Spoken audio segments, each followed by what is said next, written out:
सभी साथियों का अपने YouTube चैनल ऑनलाइन सक्सेस पर स्वागत है। इस वीडियो में हम राजस्थान की क्लास संस्कृति का टॉपिक देखेंगे, संत एवं संप्रदाय। वो भी हम पढ़ेंगे ऑथेंटिक सोर्स से। तो वीडियो को पूरा जरूर देखें ताकि आपको संत एवं संप्रदाय का कोई भी कॉन्सेप्ट जो है गलत नहीं होगा आपका। चलिए शुरू करते हैं। पहला प्रश्न है अपने 48। इससे पहले हमने क्वेश्चन देख लिए थे। राजस्थान में धार्मिक आंदोलन का श्री गणेश करने का श्रेय किस संत को दिया जाता है? राजस्थान में सबसे पहले धार्मिक आंदोलन का श्री गणेश किसने किया था, वो आपसे पूछा गया है। पीपा जी, धन्ना जी, जाम्बो जी, लालदास जी। तो सबसे पहले जो श्री गणेश किया था वो किया था धन्ना जी ने। बी इसका सही उत्तर है। अब हम धन्ना जी को विस्तार से पढ़ते हैं और इससे संबंधित और क्या प्रश्न बनेंगे वो हम देखेंगे। धन्ना जी, राजस्थान में धार्मिक आंदोलन का श्री गणेश करने का श्रेय धन्ना को ही है। धार्मिक आंदोलन का श्री गणेश करने का श्रेय किसको है? धन्ना को है। धन्ना का जन्म आपको याद रखना टोंक जिले में हुआ था और गांव कौन सा है? धूमन गांव। और कब हुआ था? 1415 ईस्वी में और जाट परिवार में हुआ था। तो ये सारे फैक्ट आपको याद रखना है। जिला टोंक जिला है, गांव धूमन गांव है और वर्ष जो है 1415 ईस्वी में और जाट परिवार में हुआ था। बाल्यकाल से इनकी प्रवृत्ति जो है धार्मिक थी। बाल्यकाल से ये धार्मिक प्रवृत्ति के थे। कालांतर में धन्ना जो है ये काशी जाकर आचार्य रामानंद के शिष्य बन गए। तो ये फैक्ट याद रखना। धन्ना के गुरु कौन थे? रामानंद जी थे। गुरु रामानंद के प्रभाव से ही ये निर्गुण उपासक हो गए। तो निर्गुण और सगुण भी याद रखना है ना। तो धन्ना जी जो है वो निर्गुण भक्ति के उपासक थे। गुरु रामानंद ने उन्हें घर पर रहकर ही भक्ति करने का आदेश दिया। इन्होंने अपने पैतृक व्यवसाय कृषि, इनका जो पैतृक का मतलब पिताजी जो काम करते थे वो कृषि करते थे। तो कृषि में रत का मतलब लगे हुए रहना। तो खेती बाड़ी में लगे हुए रहते हुए भी इन्होंने आत्मशुद्धि का प्रयास किया था। धन्ना गुरु भक्ति में बड़ी निष्ठा रखते थे। इनका मत था कि गुरु भक्ति से ही परम पद की प्राप्ति हो सकती है। इन्होंने राम नाम स्मरण को ही ईश्वर प्राप्ति का प्रमुख साधन माना है और औपचारिकताओं और बाह्य आडंबरों का विरोध किया है। तो ये थे संत धन्ना जी। इनके बारे में सारी विशेषता आपको याद रखनी है। अब हम इनसे संबंधित प्रश्न कैसे बन सकते हैं वो हम देखते हैं। प्रश्न है हमारे सामने 49। धन्ना जी के संबंध में सत्य कथन है। इनका जन्म 1415 ईस्वी में धुवन गांव टोंक में हुआ था। काशी जाकर रामानंद जी के शिष्य बन गए थे। इन्होंने खेती कार्य के साथ भक्ति कार्य किया। इन्होंने नाम स्मरण को ईश्वर प्राप्ति का प्रमुख साधन बताया। तो कूट के अनुसार अगर हम उत्तर की बात करें तो इसका उत्तर है ऑप्शन नंबर डी। सारे के सारे जो कथन है वो सत्य है। आगे बढ़ते हैं हम।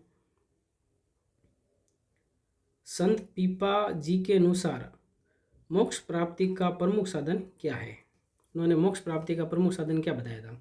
उपासक, भजन कीर्तन, भक्ति या तीर्थ यात्रा। तो संत पीपा जी के अनुसार मोक्ष प्राप्ति का प्रमुख साधन है भक्ति। सी इसका सही उत्तर हो जाएगा।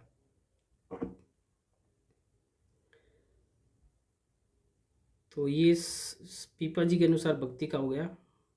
अब हम देखते हैं संत पीपा को, विस्तार से देखते हैं। धन्ना जी हमने पढ़ लिया, अब हम पढ़ेंगे संत पीपा जी को। खींची राजपूत, सबसे पहले ये राजपूत थे वो खींची राजपूत थे। पीपा गागरोन झालावाड़ के ये शासक थे। पहले जो ये पीपा थे ये गागरोन जो झालावाड़ जिला है उसके ये क्या थे? शासक थे। इनका जन्म जो है 1425 ईस्वी में हुआ माना जाता है।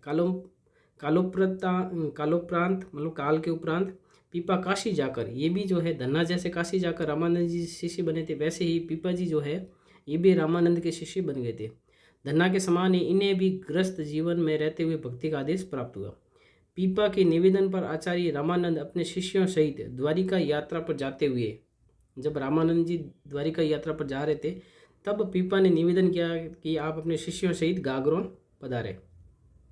तब पीपा भी राज्य त्याग कर छोटी रानी, इनकी छोटी रानी का नाम था सीता, उनके सहित जो है उनके संग हो लिए थे। जब रामानंद जी जा रहे थे अपने शिष्यों के साथ में तो पीपा ने क्या किया? अपना राज्य जो है त्याग दिया और उनकी छोटी रानी का नाम था सीता, उनके साथ में वो रामानंद जी के साथ में चले गए। इसके पश्चात घूमते हुए वे टोडा कहाँ पे? टोंक जिले में आए और वहाँ के शासक, टोडा का जो शासक था वो था सूरसेन, उसको अपनी दौलत संतों में बांट देने पर अपना शिष्य बना दिया। सूरसेन ने अपनी धन दौलत जो है संतों में बांट दी थी। इस कारण पीपा जी ने जो है सूरसेन को अपना शिष्य बनाया। अनेक स्थानों की यात्रा करते हुए वे पुनः गागरोन लौट आए और अहू तथा कालीसिंध के पवित्र संगम पर एक गुफा में रहने लगे। यहाँ इनका मंदिर, निवास स्थान और गुफा प्रसिद्ध है। और बाड़मेर जिले के समदड़ी गांव में पीपा जी का भव्य मंदिर बना हुआ है। ये फैक्ट अच्छे से याद रखना है, कई बार परीक्षा में पूछा गया है। यहाँ इनके प्रमुख अनुयायी, इनके जो प्रमुख अनुयायी है, जो मानने वाले हैं, वो है दर्जी समाज के लोग। इनका प्रतिवर्ष चैत्र शुक्ल पूर्णिमा को जो है विशाल समागम आयोजित होता है। कब होता है? चैत्र शुक्ल पूर्णिमा को होता है। पीपा से संबंधित विस्तृत साहित्य हस्तलिखित ग्रंथ भंडारों में उपलब्ध है, जिनमें पीपा की कथा, पीपा पर्ची, पीपा की वाणी, साखिया, पद, ये आदि प्रमुख जो है इनके हस्तलिखित ग्रंथ भंडार है। 17वीं शताब्दी के एक हस्तलिखित ग्रंथ में पीपा द्वारा रचित एक चितामणि, ये भी एक ग्रंथ है जो हस्तलिखित है, तो ये आपको याद रखना है। चितामणि किसका ग्रंथ है? पीपा जी का है। ईश्वर प्राप्ति में गुरु के निर्देशन को पीपा ने आवश्यक माना है। गुरु के निर्देशन को इन्होंने क्या माना? आवश्यक माना है। भक्ति मतलब नाम स्मरण को ये मोक्ष प्राप्ति का प्रमुख साधन मानते हैं। पीपा मूर्ति पूजा का विरोध करते हुए ईश्वर उपासना करने पर जोर देते हैं। पीपा ऊंच नीच में विश्वास नहीं करते। ये सारी विशेषता याद रखनी। कई बार कथन और उसमें पूछ लेते कौन सा कथन सत्य है पीपा के अनुसार, तो ये मूर्ति पूजा का विरोध करते हैं और ईश्वर उपासना पर जोर देते हैं। ऊंच नीच में विश्वास नहीं रखते हैं। वे प्राणी मात्र, जो भी प्राणी है उनकी समानता का समर्थन करते हुए कहते हैं कि ईश्वर की दृष्टि में सभी प्राणी समान हैं। ये सारी जो बातें हैं वो संत पीपा जी के बारे में है। अब हम प्रश्न देखते हैं, संत पीपा जी से संबंधित ग्रंथ कौन कौन से? चिंतामणि जोग, पीपा जी की कथा, पीपा पर्ची, पीपा की वाणी, साखिया, पद। तो कूट के अनुसार अगर हम बात करें तो ये सारे के सारे ग्रंथ जो है संत पीपा जी से संबंधित है, तो डी इसका सही उत्तर हो जाएगा। अगला प्रश्न है, महत्वपूर्ण प्रश्न है, आपको ध्यान रखना है। संत पीपा जी का मेला कब भरता है? भाद्रपद अमावस्या को, चैत्र पूर्णिमा को, श्रावण पूर्णिमा को या भाद्रपद पूर्णिमा को? तो संत पीपा जी का जो मेला भरता है वो अभी हमने पढ़ा था चैत्र पूर्णिमा को। बी इसका सही उत्तर हो जाएगा। टोडा गांव टोक के किस शासक ने अपनी धन संपदा संतों में बांटकर पीपा जी के शिष्य बन गए थे? रामभद्रसेन, सूरसेन, रामचंद्र देव, नाहर सिंह। तो ये जो टोडा गांव के जो शासक थे वो थे सूरसेन। बी इसका सही उत्तर हो जाएगा। पीपा जी के संबंध में सत्य कथन बताइए। पीपा जी झालावाड़ के खींची वंश के राजा थे। इनका जन्म 1425 ईस्वी में हुआ था। काशी जाकर रामानंद के शिष्य बन गए। पीपा जी राज्य त्याग कर रानी सीता के साथ संन्यास धारण करते हैं। तो कूट के अनुसार अगर हम उत्तर की बात करें तो इसका उत्तर है विकल्प नंबर डी, 1, 2, 3 व 4। सारे के सारे कथन जो है संत पीपा जी के बारे में सत्य है। अगला प्रश्न है, राजस्थान के संत जो रामानंद जी की द्वारिका यात्रा के समय प्रभाव में आकर राजपाट त्याग कर गुरु मंडली में शामिल हो गए थे, वो कौन थे? धन्ना जी, कबीरदास जी, पीपा जी या रामचरण जी? तो ये थे संत पीपा जी। सी इसका सही उत्तर हो जाएगा। अगला प्रश्न है, संत पीपा जी का प्रसिद्ध मंदिर बना हुआ है, कहाँ पर बना हुआ? गागरोन में, समदड़ी में, अनूपगढ़ में या अहोर में?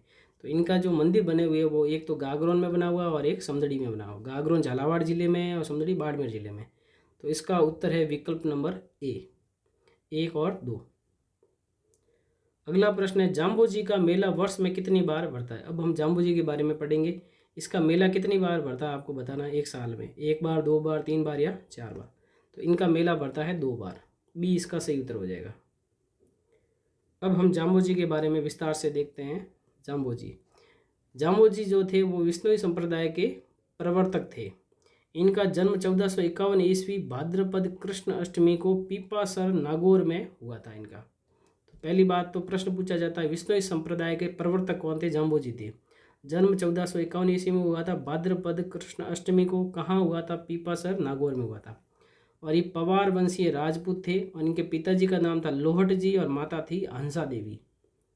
1483 ईस्वी में माता पिता के देहांत हो गया। देखो दोनों का देहांत जो है 1483 में हो गया था।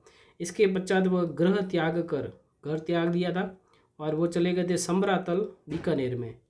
रहते हुए सत्संग और हरिचर्चा में अपना समय व्यतीत करने लगे। और 1485 ईस्वी में ही इसी स्थान पर मतलब समरातल बीकानेर में इन्होंने विष्णुई संप्रदाय का प्रवर्तन किया। इनके जीवन और विचारों पर आचरण करने वाले विष्णुई कहलाए। जैसा ये जाम्बोजी जीवन जी रहे थे या जैसे विचार बता रहे थे उस पर जो आचरण कर रहे थे ना, उनको विश्नोई कहा गया। इन्होंने अपने अनुयायियों को कितने सिद्धांत बताए? 29 नियम है विश्नोई संप्रदाय के, तो ये याद रखना। पालन करने का आदेश दिया, जीव कल्याण, वृक्षों की रक्षार्थ प्राण उत्सर्ग करना इस संप्रदाय का इतिहास रहा है। एक तो जीवों का कल्याण करना और एक वृक्षों की रक्षा के लिए अपने प्राणों का त्याग करना इस संप्रदाय की प्रमुख इतिहास है। पर्यावरण के प्रति लगाव के कारण जाम्बोजी को जो है पर्यावरण वैज्ञानिक भी कहा जाता है। ये भी याद रखना है, किस संत को पर्यावरण वैज्ञानिक कहा गया है? तो जाम्बोजी को कहा गया।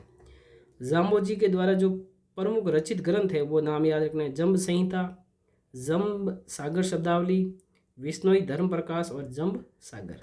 महत्वपूर्ण प्रश्न बनता है कौन सा नहीं है, या ऐसा प्रश्न पूछा जा सकता है। तो जम्ब संहिता, जम्ब सागर, ऐसे दो याद रख लो, और जम्ब सागर शब्दावली और विश्नोई धर्म प्रकाश। 1536 ईस्वी में लालासर गांव में इन्होंने अपना नश्वर शरीर त्याग दिया और तालवा गांव के निकट इन्हें समाधिस्थ किया गया। तो इन्होंने अपने प्राण जो है शरीर त्याग दिया था लालासर गांव में, और इनका जो समाधि स्थल है वो तालवा गांव के निकट। और जो ये स्थान जो है ना समाधि स्थल, इसको मुकाम कहा गया है। वर्ष में इनका 2 बार मेला पड़ता है, एक तो फाल्गुन और आश्विन की अमावस्या को पड़ता है। ठीक है, तो जाम्बोजी जो है संत जाम्बोजी काफ़ी महत्वपूर्ण संत है। इनसे संबंधित प्रश्न, ये सारे इंपॉर्टेंट फैक्ट है, आपको ध्यान रखना है। अब और प्रश्न कैसे बन सकते हैं इसी से हम देखते हैं। जाम्बोजी का मेला बढ़ता है चैत्र अमावस्या, भाद्रपद अमावस्या, आश्विन अमावस्या, फाल्गुन अमावस्या।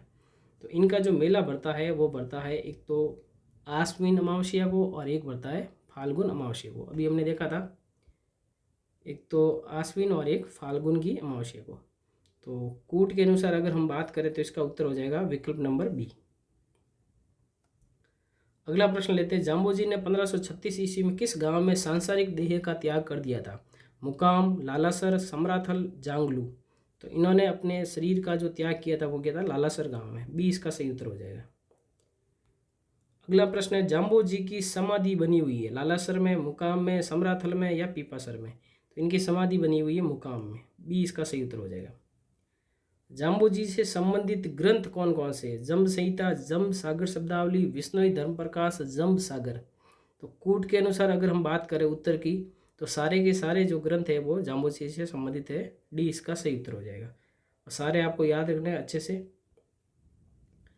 जाम्बोजी ने समराथल बीकानेर में विश्नोई संप्रदाय का प्रवर्तन कब किया था, जिसमें 29 नियमों की पालना का उपदेश दिया गया था? 1451 ईस्वी में, 1483 ईस्वी में, 1485 ईस्वी में, 1505 ईस्वी में। तो इन्होंने जो विश्नोई संप्रदाय का प्रवर्तन किया था वो किया था 1485 ईस्वी में। तो सी इसका सही उत्तर हो जाएगा। अगला प्रश्न लेते हैं, जाम्बोजी के संबंध में सत्य कथन बताइए। इनका जन्म 1451 ईस्वी भाद्रपद कृष्ण जन्माष्टमी को हुआ था। पीपासर में लोहट जी और हंसाबाई के घर इनका जन्म हुआ था। 1483 में इन्होंने गृह त्याग किया था। तो कूट के अनुसार उत्तर की बात करें तो सारे के सारे कथन सत्य है। डी इसका सही उत्तर हो जाएगा। अगला प्रश्न लेते हैं, पर्यावरण वैज्ञानिक के रूप में प्रसिद्ध संत थे? जसनाथ जी, जाम्बोजी, दादू दयाल जी या रामदेव जी? तो पर्यावरण वैज्ञानिक जो कहा गया है वो कहा गया है जाम्बोजी को। बी इसका सही उत्तर हो जाएगा। अगला प्रश्न लेते हैं, लोहा पांगल नामक तांत्रिक को चमत्कार दिखाने वाले संत कौन थे? महत्वपूर्ण प्रश्न है, आपको अच्छे से याद रखना है, बहुत इंपॉर्टेंट प्रश्न है। जाम्बोजी, जसनाथ जी, दादू दयाल जी या रामदेव जी?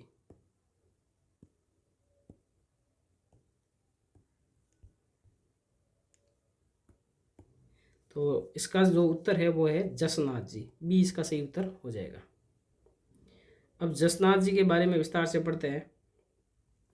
जसनाती संप्रदाय के ये क्या है? प्रवर्तक है। इनका जन्म जो है वो 1482 ईस्वी में कत्रियासर बीकानेर में हुआ था। तो पहली बात तो जसनाती संप्रदाय के प्रवर्तक कौन है? जसनाथ जी। जन्म कब हुआ? 1482 ईस्वी में। कहाँ हुआ? कत्रियासर बीकानेर में हुआ। अमीर जी जानी जाट और रूपा दे का पोष्य पुत्र माना जाता है। ये इनके पिताजी है। लोक विश्वास के अनुसार इन्होंने गोरखमालिया बीकानेर में 12 वर्ष तक कठोर तपस्या करते हुए सभी को जीवों पर दया करने का संदेश दिया था। तो इन्होंने कठोर तपस्या कहाँ की थी? गोरखमालिया बीकानेर में की थी। जसनाथ जी ने लोह पांगल नामक तांत्रिक का घमंड चकनाचूर किया था।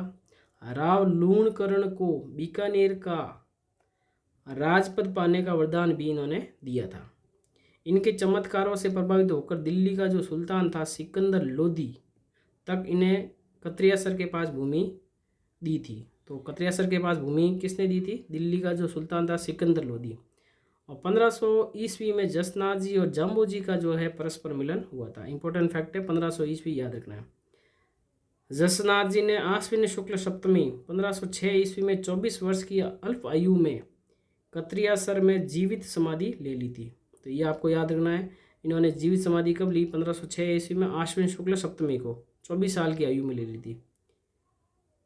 इनके उपदेश जो है सिम्बू दड़ा और कोंडा नामक ग्रंथ में संग्रहित है। ये महत्वपूर्ण 2 ग्रंथ है इनके, सिम्बू दड़ा और कोंडा नामक ग्रंथ में। कत्रियासर ही जसनाथ जी की तपोभूमि और कर्म स्थली है।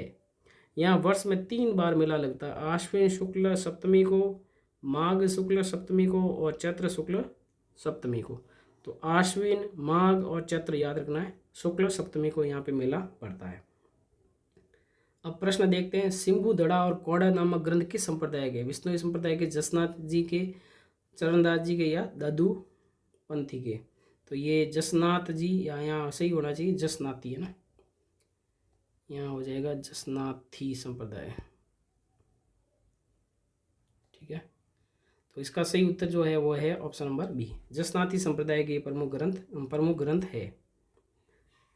अगला प्रश्न लेते हैं, जसनाथी संप्रदाय की प्रधान पीठ कत्रियासर बीकानेर में है। तो वर्ष में मेले कितने, कौन से वर्ष में मेले बढ़ते हैं? चैत्र शुक्ल सप्तमी, आश्विन शुक्ल सप्तमी, कार्तिक शुक्ल सप्तमी, माघ शुक्ल सप्तमी। तो एक बढ़ता है चैत्र शुक्ल सप्तमी को, आश्विन शुक्ल सप्तमी को, और एक माघ शुक्ल सप्तमी को। तो इसका उत्तर हो जाएगा 1, 2, 4, सी इसका सही उत्तर हो जाएगा। जसनाथ जी ने आश्विन शुक्ल सप्तमी 1506 ईस्वी में 24 वर्ष की आयु में जीवित समाधि कहाँ ली थी? गोरखमालिया में, कत्रियासर में, हरभम जाल में या पुंदरासर में? तो इन्होंने समाधि ली थी कत्रियासर में, बी इसका सही उत्तर हो जाएगा। जसनाथ जी एवं जाम्बू जी का परस्पर मिलन हुआ था, कब हुआ था? 1485 ईस्वी में, 1480 ईस्वी में, 1500 ईस्वी में, 1505 ईस्वी में? तो इनका परस्पर मिलन हुआ था 1500 ईस्वी में, सी इसका सही उत्तर हो जाएगा। दिल्ली सल्तनत के किस शासक ने जसनाथ जी को कत्रियासर के पास भूमि दान की थी? इल्तुतमिश ने, बहराम लोदी ने, सिकंदर लोदी ने, गुलाम शाह ने? तो ये जो दिल्ली का शासक था वो था सिकंदर लोदी, सी इसका सही उत्तर हो जाएगा। अगला प्रश्न है, जसनाथ जी के संबंध में सत्य कथन बताइए। जसनाथी संप्रदाय के संस्थापक जसनाथ जी का जन्म 1482 ईस्वी कत्रियासर बीकानेर में हुआ था। अमीर जी जानी है ना, वाणी नहीं यहाँ पे, सॉरी यहाँ है जानी। अमीर जी जानी एवं रूपादेवी के पोषी पुत्र थे। गोरखमालिया स्थान पर 12 वर्षों तक इन्होंने तपस्या की थी। तो अगर हम कूट के अनुसार बात करें तो इसका सही उत्तर है वो है डी, सारे के सारे कथन इसमें सत्य है। अगला प्रश्न है, किस संत ने बांदोली ग्राम के सिंह शिला पहाड़ पर तपस्या की थी? चरणदास जी, या फिर इसका ऑप्शन है अगला लालदास जी, दादू दयाल जी या रामचरण जी? तो इम्पोर्टेंट प्रश्न आपको ध्यान रखना है, ये थे लालदास जी, भी इसका सही उत्तर हो जाएगा। अब हम लालदास जी के बारे में विस्तार से देखते हैं। लालदासी संप्रदाय के प्रवर्तक थे ये, और इनका जन्म जो है वो हुआ था मेवात प्रदेश अलवर के धोलीदूब गांव में। श्रावण कृष्ण पंचमी को इनका जन्म हुआ था और 1504 ईस्वी में हुआ था। तो सबसे पहले अलवर में हुआ था, गांव कौन सा है? धोलीदूब गांव है। और श्रावण कृष्ण की पंचमी को इनका जन्म हुआ था 1504 ईस्वी में। पिता इनके थे चांदमल और माता का नाम था समदा। लालदास ने तिजारा के फकीर गदन चिश्ती से दीक्षित होकर उन्हीं की प्रेरणा स्वरूप धोलीदूब छोड़कर बांदोली ग्राम में सिंह शिला पहाड़ पर कुटिया बना ली थी। तो इनके जो गुरु थे वो थे गदन चिश्ती। मेवात क्षेत्र में फैली धार्मिक व सामाजिक कुरीतियों को दूर करने हेतु लालदास जी ने नैतिक शुद्धता पर बल दिया था। इन्होंने संत लालदास ने हिंदू और मुस्लिम दोनों धर्मों की अच्छाइयों को अपनाने के उपदेश दिए थे। इनका मानना था कि ईश्वर व अल्लाह एक है, जो दूसरों को कष्ट पहुंचाता है वह स्वयं उसका जीवन जो है कष्ट में हो जाता है। इन्होंने कहा था कि ईश्वर और अल्लाह तो एक ही है पर जो दूसरों को कष्ट पहुंचाएगा वह स्वयं भी कष्ट में हो जाएगा। मेव जो मुसलमान है वो लाल दास जी को पीर मानते हैं। कौन मानते हैं? मेव मुसलमान। लाल दास की चेतावनियाँ इनका मुख्य काव्य ग्रंथ है। तो लाल दास जी का मुख्य ग्रंथ जो है वो है चेतावनियाँ। नगला में 1648 ईस्वी में 108 वर्ष की आयु में इनका निधन हो गया था। कहाँ पे हुआ था? नगला में। कब हुआ था? 1648 ईस्वी में। जबकि इनकी जो समाधि है ना वो है शेरपुर में, जहाँ पर आश्विन मास की एकादशी व माघ पूर्णिमा को मेला भरता है। तो इनकी समाधि शेरपुर में, ये ध्यान रखना है। मेला कब भरता है? आश्विन मास की एकादशी व माघ पूर्णिमा को भरता है। अब आगे हम देखते हैं लाल दास जी के बारे में और क्या क्या प्रश्न बन सकते हैं। संत लाल दास जी का मुख्य प्रमुख ग्रंथ कौन सा है? वाणी, कवितावली, चेतावनियाँ या पर्ची? तो इनका जो प्रमुख ग्रंथ है वो है चेतावनियाँ। सी इसका सही उत्तर हो जाएगा। अगला प्रश्न लेते हैं। संत लाल दास जी के संबंध में सत्य कथन बताइए। इनका जन्म 1540 श्रावण कृष्ण पंचमी को अलवर के धौलीदू गांव में हुआ था। पिताजी इनके चांदमल और माता सदमा थी। इनके घर इनका जन्म हुआ था। गुरु गदन चिश्ती जो तिजारा के थे। मेला जो है आश्विन एकादशी और माघ पूर्णिमा को भरता है। तो इनका जो मेला भरता है वो आश्विन मास की एकादशी को भरता है और माघ पूर्णिमा को भी भरता है। तो अगर हम कूट के अनुसार उत्तर की बात करें तो सारे के सारे कथन क्या है? सत्य है। तो डी इसका सही उत्तर हो जाएगा। आगे देखते हैं। संत लाल दास जी की समाधि कहाँ बनी हुई है? बागोली में। बागोली या बांदोली एक ही बात है। धौली दूब या धौली दूब एक ही है। शेरपुर या नगला? तो इनकी जो समाधि बनी हुई है वो बनी हुई है शेरपुर में। सी इसका सही उत्तर हो जाएगा। संत लाल दास जी का देहांत कहाँ हुआ था? 1648 ईस्वी में हुआ था। बागोली, धौली दूब या शेरपुर या नगला? तो इनका जो देहांत हुआ था वो हुआ था नगला में। तो डी इसका सही उत्तर हो जाएगा। किस संत के अनुसार ईश्वर व अल्लाह एक है, जो दूसरों को कष्ट पहुंचाता है स्वयं उनका जीवन कष्ट में हो जाता है? धन्ना जी के अनुसार, पीपा जी, दरियाव जी या लालदास जी? तो ये बात जो कही थी वो लालदास जी ने कही थी। डी इसका सही उत्तर हो जाएगा। अगला प्रश्न है मंत्र राज प्रकाश। ये इंपॉर्टेंट ग्रंथ है एक। ये किस संप्रदाय का है? लालदासी संप्रदाय, निरंजनी संप्रदाय, चरणदासी संप्रदाय या नवल संप्रदाय? तो मंत्र राज प्रकाश जो है ये निरंजनी संप्रदाय का एक प्रमुख ग्रंथ है। तो बी इसका उत्तर होगा। अब हम पढ़ते हैं संत हरिदास के बारे में, जो निरंजनी संप्रदाय के क्या है? संस्थापक है। इनका जन्म जो है वो डीडवाना तहसील के कापड़ोद गांव में 1455 ईस्वी में हुआ था। तो प्रश्न इंपॉर्टेंट बनता है कि निरंजनी संप्रदाय के प्रवर्तक कौन है? संत हरिदास जी है। जन्म डीडवाना तहसील में हुआ था, कापड़ोद गांव में हुआ था 1455 ईस्वी में।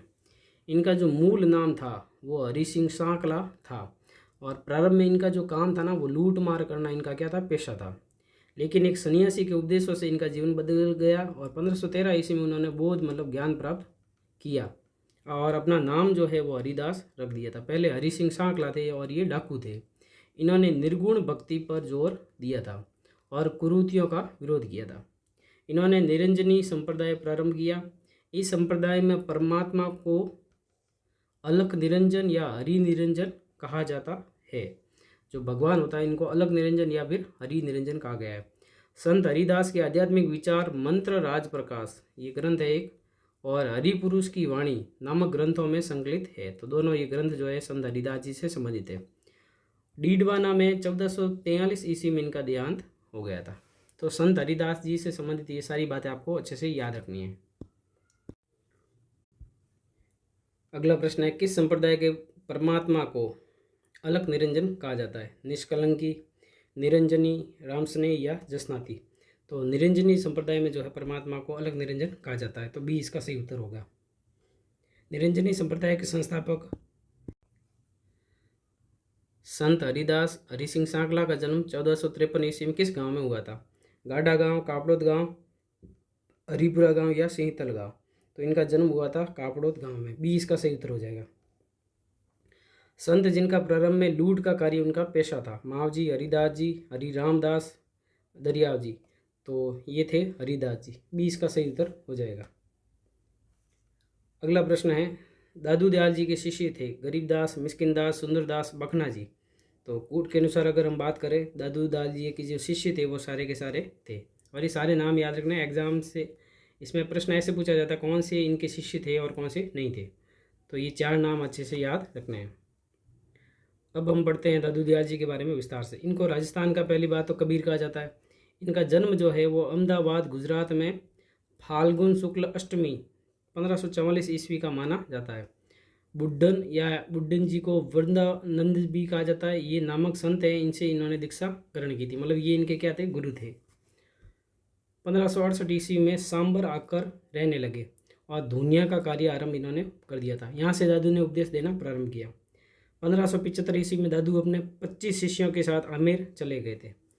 कब गए थे? 1575 में। कहाँ गए थे? आमेर। और वहाँ पर उन्होंने अगले 14 वर्षों तक जो है निवास किया था। दादू ने 1585 ईस्वी में मुगल सम्राट अकबर से भेंट करने हेतु फतेहपुर सीकरी की यात्रा की थी। तो कौन से मुगल सम्राट से भेंट करने के लिए गए थे? अकबर से भेंट करने के लिए गए थे। कहाँ गए थे? फतेहपुर सीकरी। और कब गए थे? 1585 ईस्वी में। दादू तत्कालीन ढूंढाड़ और मारवाड़ राज्यों में यात्रा करते रहे व उपदेश देते हुए 1602 ईस्वी में फुलेरा के समीपवर्ती ग्राम नारायणा में आ गए और यहीं ज्येष्ठ कृष्ण अष्टमी 1603 ईस्वी को उन्होंने देह त्याग दिया था। तो उन्होंने अपने शरीर का त्याग कहाँ किया था? देह का त्याग कहाँ किया था? फुलेरा के नज़दीक नारायणा गांव में। दादू के पार्थिव शरीर को उनके निर्देश अनुसार ही समीपस्थ बेराणा की पहाड़ी के नीचे दादू खोल नामक स्थान पर रख दिया गया। उनके शरीर को वहाँ रख दिया गया था। दादूपंथी जो है इस स्थान को अत्यंत पवित्र मानते हैं। दादू ने ब्रह्म, जीव, जगत और मोक्ष पर अपने उपदेश सरल भाषा जो कि थी सदुकड़ी उसमें दिए थे। दादू जी की वाणी और दादू जीरा दुआ ये नामक ग्रंथों में दादू के उपदेश और विचार मिलते हैं। ये 2 ग्रंथों के नाम याद रखना है, दादू जी की वाणी और दादू जीरा दुआ। दादू कबीर की तरह ही सुधारवादी आचरण और मोक्ष के मूल्यों को मानने वाले परम तत्व की तलाश करने वाले थे। दादू ने कर्मकांड, जाति प्रथा, मूर्ति पूजा, रूढ़िवादिता आदि का घोर विरोध किया था इन्होंने। और गरीबदास, मिस्किनदास, सुंदरदास, बखनाजी, रज्जब, माधोदास आदि दादू जी के प्रसिद्ध शिष्य थे। तो 1, 2, 3, 4, 5 और 6 नाम अच्छे से याद रखने। ये सभी दादू जी के शिष्य थे। अब हम आगे बढ़ते हैं। रज्जब जी व माधोदास किस संप्रदाय से संबंधित थे? लालदासी, जसनाती, दादूपंथी या निरंजनी? तो ये दादू जी के शिष्य थे, इसलिए दादूपंथी से संबंधित थे। सी इसका सही उत्तर हो जाएगा। संत दादू दयाल जी ने विरोध किया था, किसका किया था? कर्मकांड, जाति प्रथा, मूर्ति पूजा या रूढ़िवादिता? तो कूट के अनुसार अगर हम उत्तर की बात करें तो डी इसका सही उत्तर होगा, क्योंकि इन्होंने इन सभी का विरोध किया था। तो डी इसका सही उत्तर है। संत दादू दयाल जी ने ब्रह्म, जीव, जगत या मोक्ष पर अपने उपदेश सदुकड़ी भाषा में दिए थे, जिस पर प्रभाव था। इस सदुकड़ी पर किसका प्रभाव था? मेवाती का, हाड़ौती का, ढूंढाड़ी का या मालवी का? तो इस पर जो प्रभाव था वो था ढूंढाड़ी का। सी इसका सही उत्तर हो जाएगा। दादू दयाल जी के प्रमुख ग्रंथ थे दादू दयाल जी की वाणी, दादू दयाल जी का दुआ, दादू दयाल जी की पर्ची या दादू दयाल जी की आरती? तो इसमें से 2 ही थे, दादू जी की वाणी और दादू जी का दुआ। तो इसका उत्तर है विकल्प नंबर ए, 1 व 2। संत दादू दयाल जी ने ज्येष्ठ शुक्ल अष्टमी 1603 ईस्वी के दिन किस स्थान पर देह त्याग किया था? नारायणा, दूदू, आमेर या सांबर? तो इन्होंने अपने देह का त्याग किया था नारायणा में। नारायणा भी मिलता है, नारायणा भी सही है। दादू पंथ में दादू खोल क्या है? सत्संग स्थल, प्रसिद्ध गुफा, जन्मस्थली, संप्रदाय स्थापना स्थल? तो ये एक प्रसिद्ध गुफा है। बी इसका सही उत्तर हो जाएगा। बेराना पहाड़ी किस संप्रदाय का प्रमुख स्थल है? जसनाती, निरंजनी, दादूपंथी या चरणदासी? तो बेराना पहाड़ी जो है ये दादूपंथ से संबंधित है, उनका पवित्र स्थल है। सी इसका सही उत्तर हो जाएगा। राजस्थान के किस संत ने 1585 ईस्वी में फतेहपुर सीकरी में अकबर से मुलाकात की थी? लालदास जी, दादू दयाल जी, कबीरदास जी, चरणदास जी? तो ये थे दादू दयाल जी। बी इसका सही उत्तर हो जाएगा। दादू दयाल जी के संबंध में संगत कथन बताना है। इनका जन्म 1544 ईस्वी में अहमदाबाद गुजरात में फाल्गुन शुक्ल अष्टमी के दिन हुआ था। इनको राजस्थान का कबीर कहा जाता है। इनके गुरु बुड्ढन जी वरदावन जी थे। 1568 ईस्वी में सांबर में आकर उपदेश देना और दुनिया का कार्य आरंभ किया था। तो कूट के अनुसार अगर हम बात करें तो ये सारे के सारे कथन सत्य है। डी इसका सही उत्तर हो जाएगा। संत दादू दयाल जी 1575 ईस्वी में अपने 25 शिष्यों के साथ किस स्थान पर चले गए थे, जहाँ पर उन्होंने 14 वर्षों तक तपस्या की थी? आमेर, सांबर, नारायणा या फिर सांगानेर? तो इसका सही उत्तर है ऑप्शन नंबर ए। वो गए थे आमेर, जहाँ पर उन्होंने 14 वर्षों तक तपस्या की थी। अगला सवाल है, मीराबाई की खाली जगह प्रसिद्ध है। मीराबाई की क्या प्रसिद्ध है? पर्ची है, आरती है, दोहावली है या पदावलिया? तो मीराबाई की जो प्रसिद्ध है वो है पदावलिया। डी इसका सही उत्तर हो जाएगा। अब मीराबाई के बारे में विस्तार से पढ़ते हैं। मीराबाई जो थी कृष्ण भक्त कवित्री थी और एक गायिका थी, और ये 16वीं सदी के भारत के महान संतों में से एक थी। कब? कौन सी सदी? 16वीं सदी। और मीरा को जो है राजस्थान की राधा कहा जाता है। इनका जन्म मेड़ता के राठौड़ राव दूधा के पुत्र रतन सिंह के घर में कुड़की पाली नामक ग्राम में 1498 ईस्वी के लगभग हुआ था। तो इनके जो दादा थे वो थे राव दूधा, पिताजी थे रतन सिंह, और जन्म हुआ था कुड़की पाली में। कब हुआ था? 1498 ईस्वी में। इनके पिता रतन सिंह राठौड़ बाजोली के जागीरदार थे। मीरा का लालन पालन अपने दादाजी के यहाँ मेड़ता में हुआ था। इनका लालन पालन। इनका विवाह 1516 ईस्वी में राणा सांगा के ज्येष्ठ पुत्र युवराज भोजराज के साथ हुआ था। इनका राणा सांगा जो थे मेवाड़ के, उसके बड़े पुत्र थे भोजराज, उनके साथ में इनका विवाह हुआ था। पर विवाह के कुछ वर्ष पश्चात ही पति की मृत्यु हो जाने से यह तरुण अवस्था में ही विधवा हो गई थी। मीरा का साधु संतों में उठना बैठना, उनके साथ भजन कीर्तन करना उनके देवर राणा विक्रमादित्य को पसंद नहीं आया था। विक्रमादित्य ने ही मीरा को जहर देने और सर्प से कटवाने का भी प्रयत्न किया था, किंतु मीरा की जो कृष्ण भक्ति है वो कम नहीं हुई थी। कृष्ण भक्ति का विचार मीरा को अपनी दादी से प्राप्त हुआ था। एक बार एक बारात को दूल्हे सहित जाते देखकर बालिका मीरा अत्यधिक प्रभावित हुई थी और अपनी दादी के पास जाकर उत्सुकता से उसने अपने दूल्हे के बारे में पूछने लगी। तब दादी ने क्या कहा कि ये गिरधर जो गोपाल है, कृष्ण भगवान है, यही आपके पति है। तो मीरा को तभी से ही गिरधर गोपाल की लगन लग गई थी। मीरा अपने अंतिम समय में गुजरात के द्वारिका के डाकोर स्थित रणछोड़ मंदिर में चली गई और 1547 ईस्वी में अपने गिरधर गोपाल में विलीन हो गई थी। मीरा जी की पदावलियाँ जो है वो प्रसिद्ध है। तो इनका अंतिम समय जो है वो गुजरात के द्वारिका डाकोर स्थित रणछोड़ मंदिर में बीता था। इनकी भक्ति की मुख्य विशेषता ये थी कि इन्होंने ज्ञान से अधिक भावना व श्रद्धा को महत्व दिया था। मीरा की भक्ति जो है वो कांता भाव की भक्ति रही है। तो ये मीराबाई के बारे में सारी जानकारी आपको याद रखनी है। मीराबाई का अंतिम समय कहाँ बीता था? रामास्वामी मंदिर द्वारका, रणछोड़ राय जी मंदिर डाकोर, गोविंद देव जी मंदिर जयपुर, कुंभ श्याम मंदिर चित्तौड़गढ़। तो इसका सही उत्तर है ऑप्शन नंबर बी। निम्नलिखित कथनों पर विचार कीजिए। मीराबाई की भक्ति माधुर्य भाव की थी। इन्होंने ज्ञान से अधिक भावना व श्रद्धा को महत्व दिया था। कूट के अनुसार अगर हम बात करें तो कथन 1 और कथन 2 दोनों सत्य है। सी इसका सही उत्तर हो जाएगा। मीराबाई किस सदी की प्रसिद्ध संत थी? 14वीं, 15वीं, 16वीं या फिर 17वीं?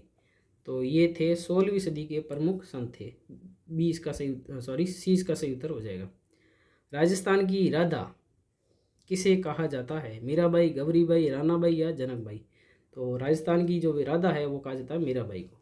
ये इसका सही उत्तर हो जाएगा। मीराबाई के संबंध में सत्य कथन बताइए। जन्म 1498 में कुड़की गांव में हुआ। पिता रतन सिंह, दादा रावदूदा थे। रतन सिंह बाजोली के जागीरदार थे। 1516 ईस्वी में भोजराज के साथ विवाह हुआ था इनका। तो कूट के अनुसार अगर हम बात करें सत्य कथन की तो इसका सही उत्तर है विकल्प नंबर डी। सारे के सारे कथन जो है वो सही है। मीराबाई को भोजराज की मृत्यु के बाद जहर देने का प्रयास किसने किया था? बनवीर ने, उदय सिंह ने, विक्रमादित्य ने या संग्राम सिंह ने? तो मीराबाई को जहर देने की जो प्रयत्न किया था वो किया था विक्रमादित्य ने। तो सी इसका सही उत्तर हो जाएगा। राजस्थान की दूसरी मीरा किसे कहा जाता है? मीराबाई को, रानाबाई को, कर्माबाई को या गौरीबाई को? तो राजस्थान की दूसरी जो मीरा है वो है रानाबाई। बी इसका सही उत्तर हो जाएगा। अब हम पढ़ते हैं संत रानाबाई के बारे में। इन्हें राजस्थान की दूसरी मीरा कहा जाता है। इनका जन्म जो है मारवाड़ के हरनावा गांव कहाँ पे? ये मकराना के पास है। उस गांव में इनका हुआ था जन्म वैशाख शुक्ल तृतीया को 1504 ईस्वी में, और जाट परिवार में हुआ था। इनके पिता जो थे वो थे राम गोपाल और इनकी माता जो थी वो थी गंगाबाई। पालड़ी के संत चतुरदास की शिष्या ये थी। इनके गुरु का नाम था चतुरदास।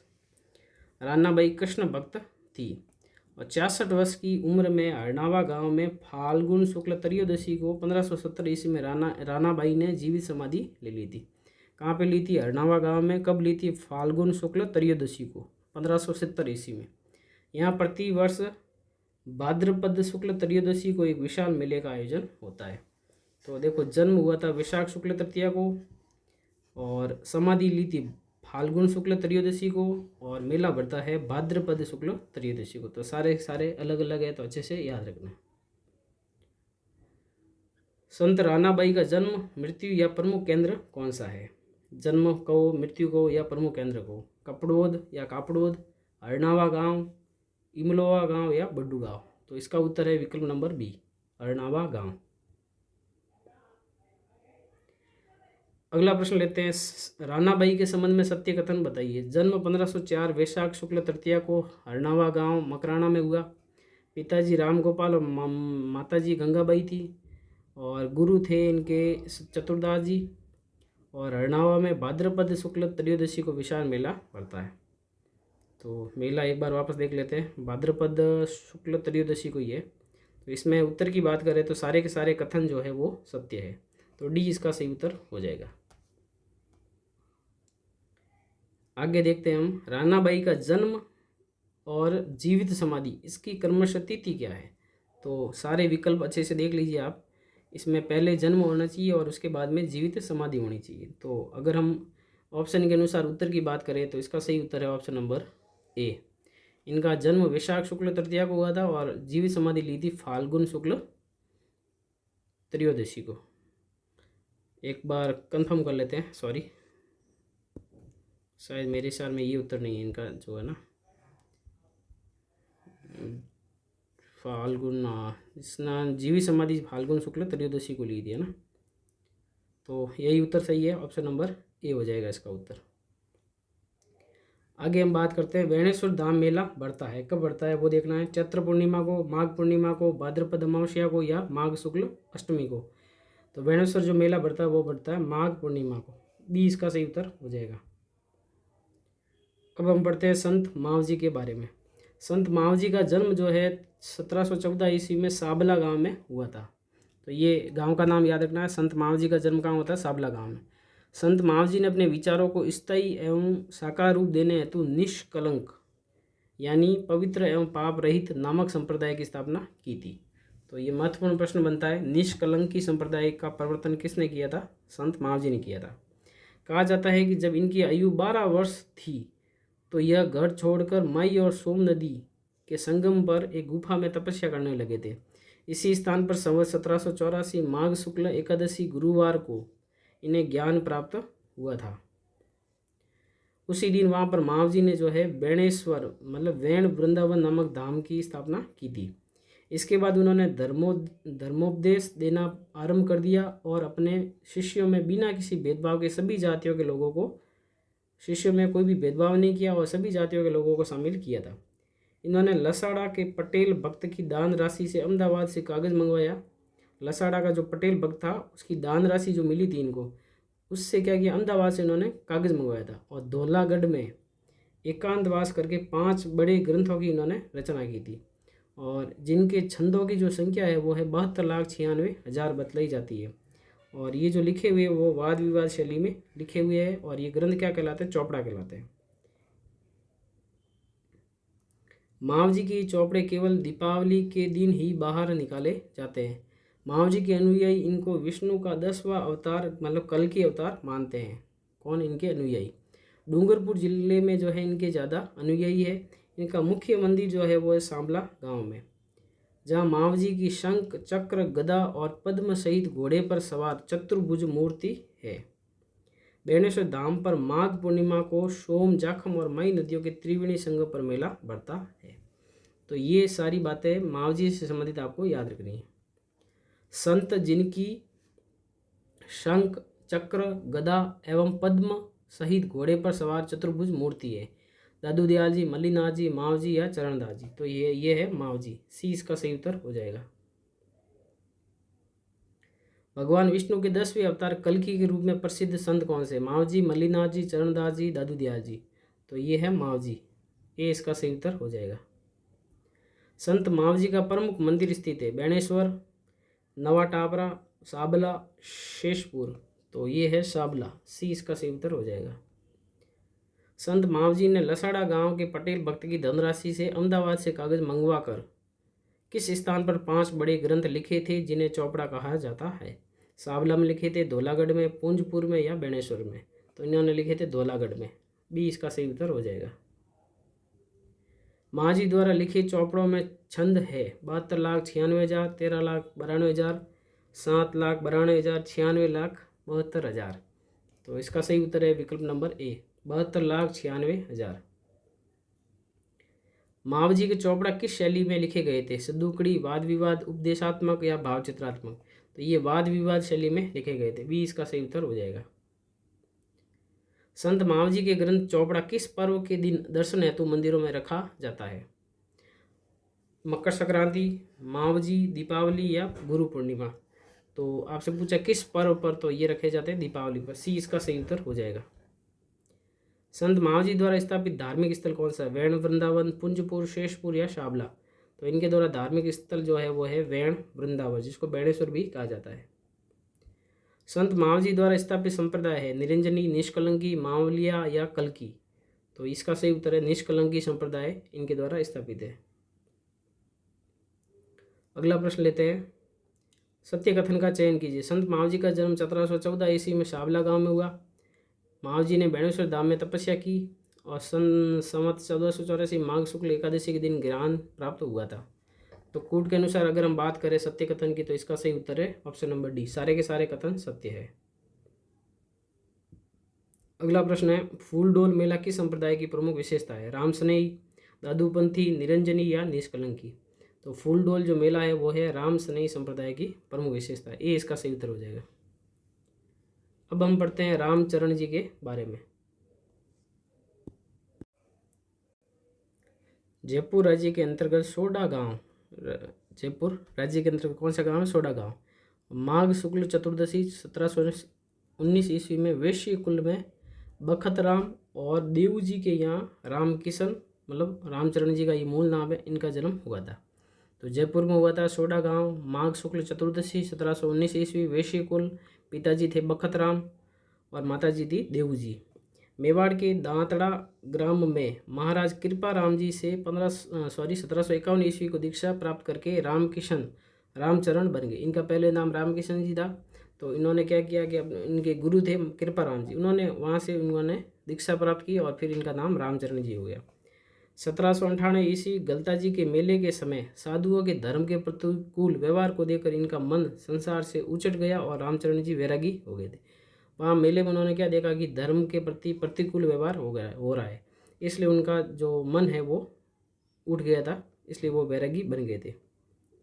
इसके बाद भीलवाड़ा में साधना करते हुए उन्होंने निर्गुण भक्ति और सभी के प्रति प्रेम का उपदेश दिया। मूर्ति पूजकों द्वारा परेशान करने पर, मूर्ति पूजक जो थे मूर्तियों की पूजा करने वाले, वो इनको परेशान कर रहे थे, इसलिए रामचरण जी जो है कुआड़ा गांव चले गए थे। शाहपुरा से निमंत्रण प्राप्त होने पर वह शाहपुरा चले गए। शाहपुरा नरेश जो थे रण सिंह ने उनके रहने के लिए एक छतरी का निर्माण करवाया था और एक मठ भी स्थापित किया था। कहाँ के नरेश ने? शाहपुरा के नरेश थे रण सिंह। राम नाम स्मरण करते हुए 1398 ईस्वी में शाहपुरा में ही इनका निधन हो गया था।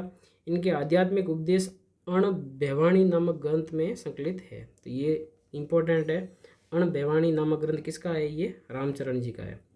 रामचरण जी द्वारा प्रवर्तित जो पंथ है, मतलब संप्रदाय है, वो है रामसनेई संप्रदाय। इस संप्रदाय की 4 प्रधान शाखाएं हैं। इन शाखाओं में रामचरण को शाहपुरा शाखा का जो है संस्थापक बताया गया है। अन्य 3 शाखाएं हैं रेण, सिंहतल और खेड़ापा। अब रेण के जो मेन संत है, संस्थापक है रेण शाखा के, वो है दरियाव जी, ये याद रखना है। सिंहतल के है हरिराम दास जी और खेड़ापा के है रामदास जी, और शाहपुरा के कौन है? रामचरण जी खुद है। रामसनेई संप्रदाय का जो फूलडोल महोत्सव है वो इस संप्रदाय की एक अपनी विशिष्टता है। तो रेण के दरियाव जी, सिंहतल के हरिराम दास जी और खेड़ापा के रामदास जी, शाहपुरा के रामचरण जी। तो ये अच्छे से याद रखना, इससे परीक्षा में कई बार प्रश्न पूछा गया है। सूची 1 को सूची 2 से सम्मिलित कीजिए तथा नीचे दिए गए कोड का प्रयोग कीजिए। तो एक तरफ शाखाओं के नाम है, दूसरी तरफ इनके संस्थापक है। शाहपुरा, तो शाहपुरा के संस्थापक कौन है, वो है रामचरण जी, तो इसका हो जाएगा 3 नंबर। रेण के जो है वो है दरियाव जी, इसका हो जाएगा 2 नंबर। सिंहतल के है हरिराम दास जी, इसका हो जाएगा 4 नंबर। और खेड़ापा के है वो है रामदास जी, तो इसका उत्तर है 3 2 4 1, 3 2 4 1। ऑप्शन नंबर ए इसका सही उत्तर हो जाएगा। काफ़ी महत्वपूर्ण प्रश्न है, आपको अच्छे से याद रखना है सभी का। अण बेवाणी नामक ग्रंथ लिखा था रामदास जी, हरिरामदास जी, रामचरण जी या दरियाव जी, तो ये थे रामचरण जी से संबंधित, सी इसका सही उत्तर हो जाएगा। संत रामचरण जी के लिए शाहपुरा के किस राजा ने सत्री का निर्माण करवाया था, भीमसेन, मान सिंह, रण सिंह या तेज सिंह, तो शाहपुरा के जो नरेश थे वो थे रण सिंह, सी इसका सही उत्तर हो जाएगा। रामचरण जी के संबंध में सत्य कथन बताइए। इनका जन्म सोडा गांव में 1719 ईस्वी माघ शुक्ल 14 के दिन हुआ था। पिताजी बखतराम और देवू जी के घर वैश्य कुल में इनका जन्म हुआ था। बचपन का नाम रामकिशन था और गुरु कृपा राम जी थे दांतड़ा के। तो अगर हम कूट के अनुसार बात करें तो सारे के सारे कथन सत्य है, तो डी इसका सही उत्तर हो जाएगा।